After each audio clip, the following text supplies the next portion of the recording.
Hey everybody, Jake here from Bearded Gear, and I woke up this morning in San Diego. It's actually my last day here today, but I have been so off of my typical schedule because of this whole thing that I didn't have a video to upload to YouTube this morning, so this might go up a little late today, but I wanted to share my first impressions of this.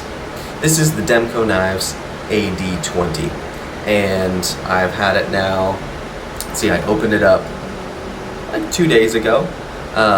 Because I've been kind of in like board shorts a lot and on vacation mode here, I've realistically only carried it about a whole day. Taken a lot of pictures of it so far, but I wanted to do my first impressions now that I've spent about a whole day with it in pocket, done a little bit of cutting with it, and I've started to get a feel for it, and then after I've used it more extensively, had it at least a week, then I'll be doing a full review of it. But in the meantime, figured we would pump out a quick first impressions, because this knife is worthy of getting some first impressions. Real quick, you'll have to pardon me. I did literally just wake up, so I'm going to take a sip of my mate so that this goes a little better. We're all in this together. Anyway, the Demko Knives AD20 MG is what this is. This one in particular is in CPM 3V blade steel. I purposely went after the one in CPM 3V. I prefer it for this type of knife to the other blade steel which is offered, which is 20CV. Would 20CV ever really be a bad choice of steel for this knife? Absolutely not. 20CV is a fantastic steel, but 3V's focus is toughness, and this is just a thick, beastly tank of a knife, and so it felt right to me to get one of the toughest knife steels available on one of, if not maybe arguably, I don't know if there's been enough testing yet or anything, but maybe the toughest folding knife offered right now. Maybe. The crown feature of this knife is the lock type. It is a brand new lock, which was engineered, designed, invented, created by Andrew Demko, the Demko Knives. You may also be familiar with some of his other lock creations, like the Triad lock, which is used by Cold Steel and is often touted as being the strongest possible folding lock type. I don't know if this is stronger, maybe? Time will tell, I guess. But yeah, so he created the Triad lock. He also created the Scorpion lock, as seen on his AD15, which Cold Steel also makes a version of, and I've reviewed if you want to look back and check that out. But yeah, so he's a prolific knife designer in the sense that a lot of people are walking around with Demko designed knives in their pocket. A lot of them, probably most of them, almost inarguably in terms of numbers, are Cold Steel knives, because he does a lot of work with Cold Steel, and he has for a very long time.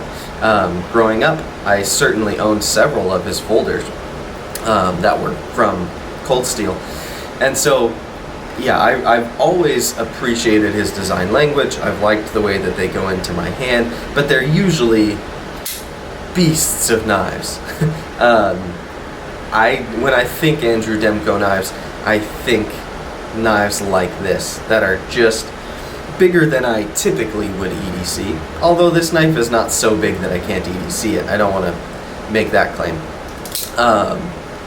But yeah, he makes a lot of very tough, very stout, very strong knives, and this being his newest, latest and greatest lock type, I think it's my favorite that he's made.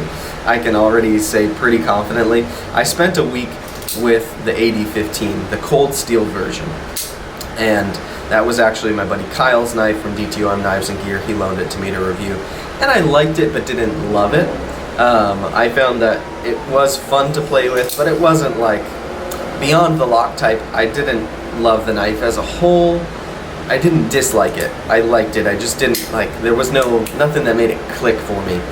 This clicks for me so far, literally and figuratively. It's very clicky. But yeah, I'm finding that I enjoy it so far. And it's a really kind of ingenious lock design. So basically the lock face if it's a frame lock or something, is going to be cut this way, and then that lock bar is going to rest up against it like this. You've got two faces meeting like that.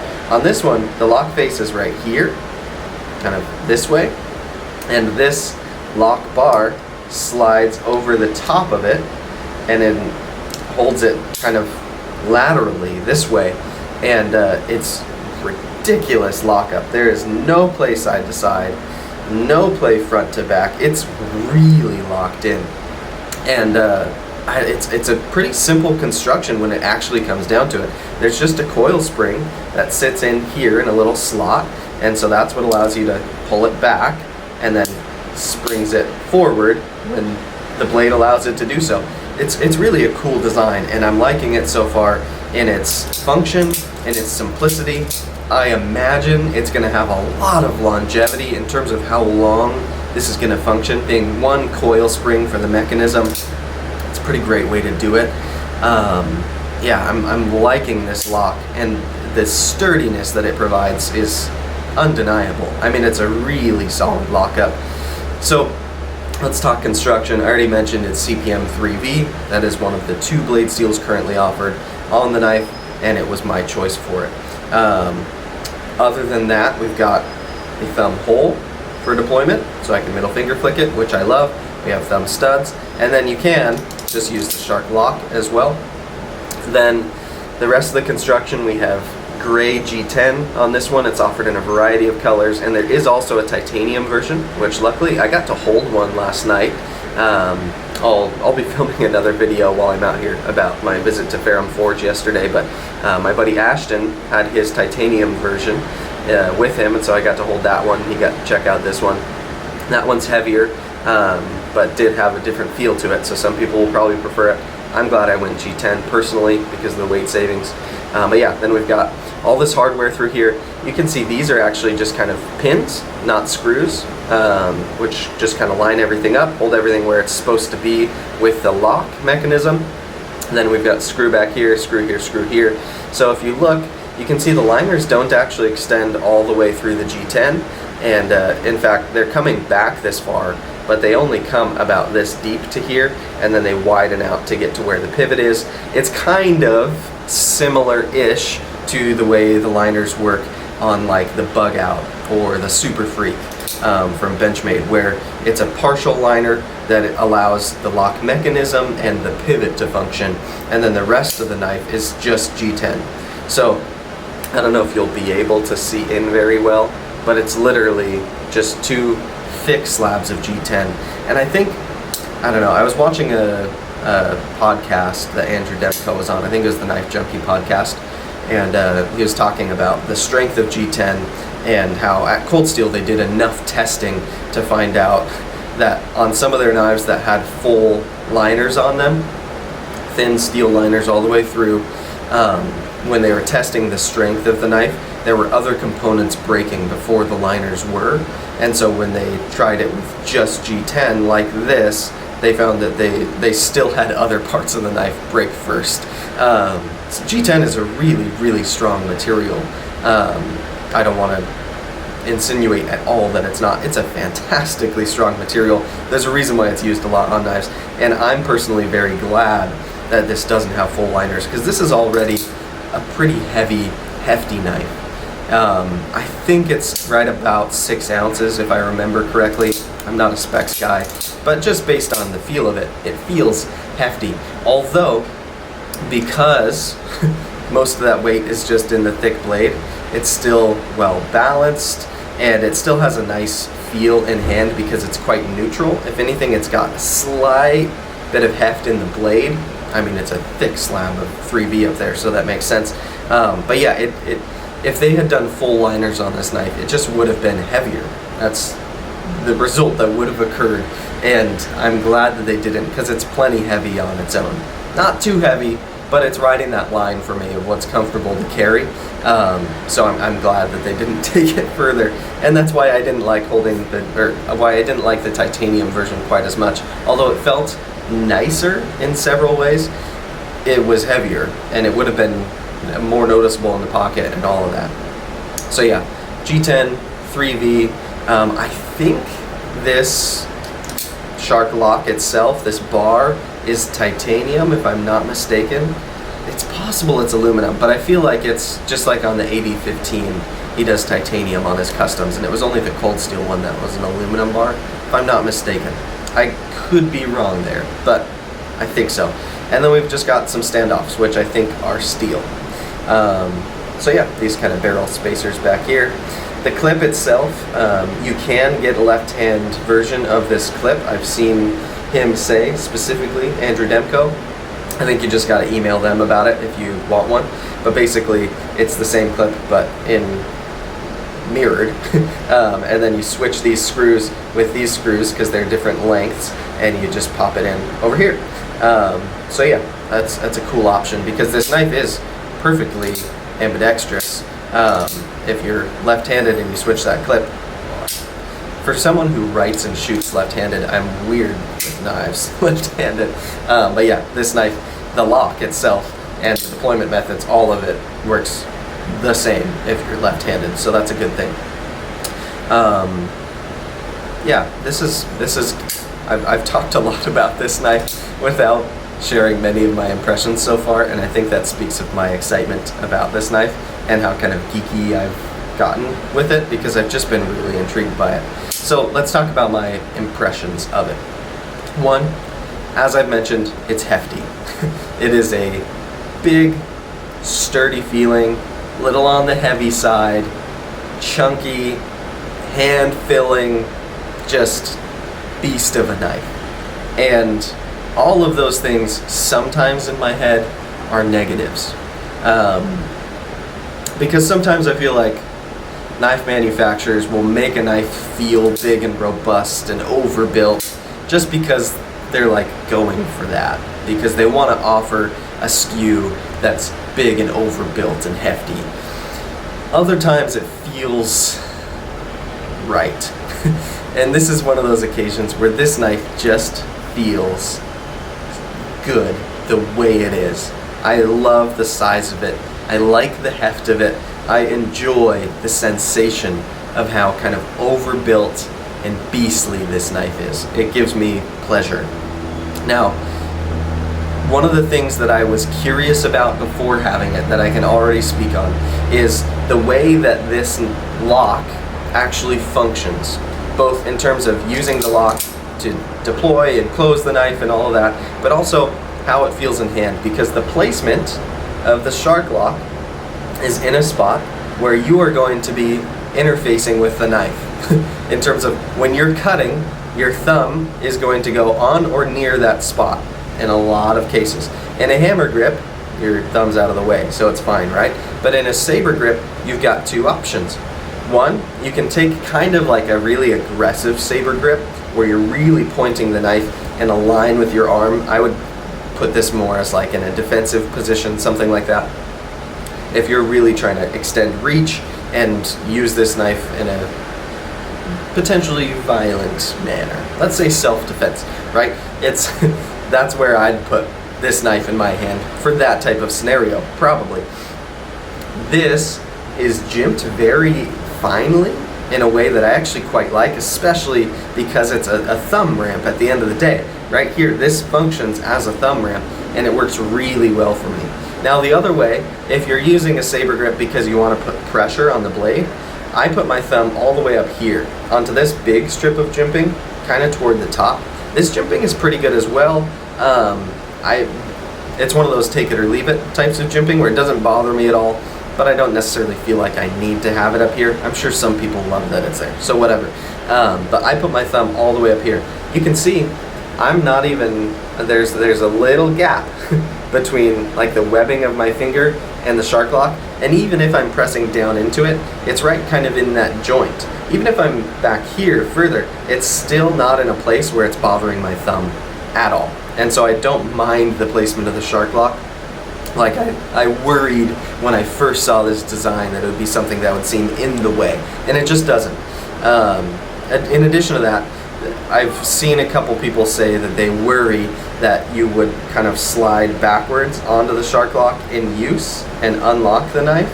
I don't really see myself doing that while cutting, like pulling back like that, it's just not something I normally do while cutting.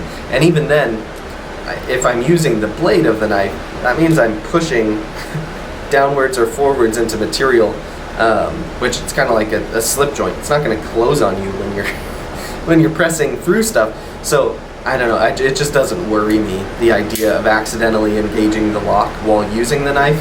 And then on top of that, if you do kind of get it to close, it's not sharpened edge that's meeting my knuckle there, which is nice. There's just this little kind of nub there.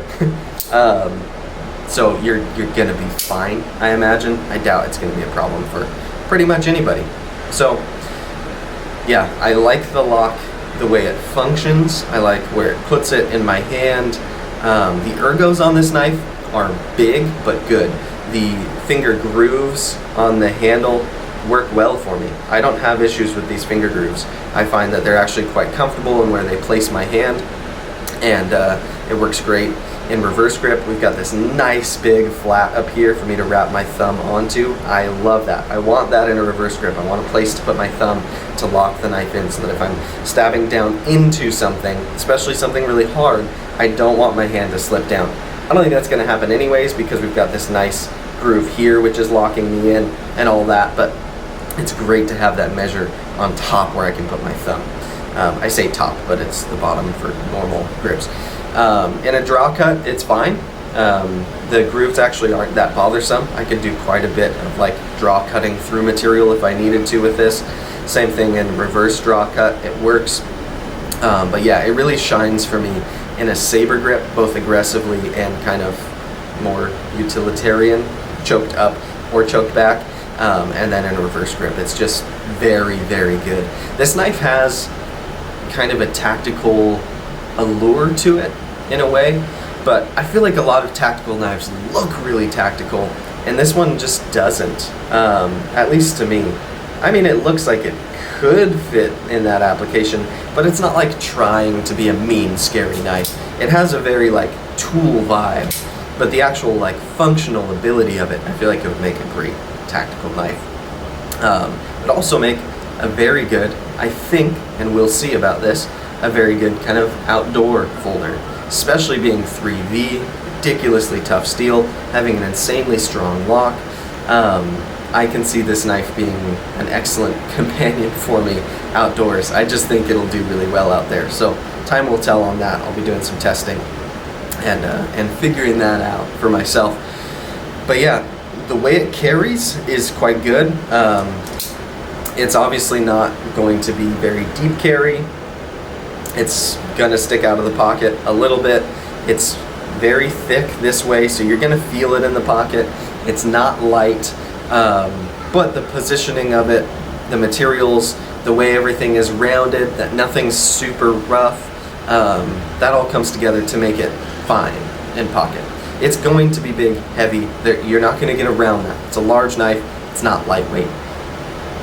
But considering those things, I've had knives lighter and smaller than this, which are much less comfortable in pocket. So there's something about just the way this goes in pocket that I've found to be quite pleasant. I've had it in pocket in a couple different pairs of shorts over the last couple of days, and like beach attire, like relatively lightweight shorts. It's been pretty good, so I like that about it. Yeah, we've talked ergos, we've talked carry, we've talked materials. One thing I'll say as well, the G10 on the cold steel AD15 is really rough. That was a point of the knife that I didn't like. It was too rough. It was kind of a pocket shredder in and out of pocket. I didn't find that I needed that much texture in hand. It was almost uncomfortable. This is way better. The texturing on this knife, you can see it's almost kind of like a diamond pattern. It's the right level of grippy, where it feels very good and it adds to the kind of locked in sensation in hand, but it's not rough and sandpapery. It's done very, very well. I'm quite happy and pleased with it. So yeah, I guess that's kind of my first impressions. I'm sure I'll have a lot more to say by the time it's been in my pocket for a week, because as you can tell, I'm already just really, really enjoying this knife. And part of it is because I'm always drawn towards like big overbuilt knives. I always think they're cool. There's something inherently in me. Maybe it's the knives I liked growing up, or just like this man dude inside of me that like loves the overbuilt, you know. But oftentimes I find that they don't work so well for me.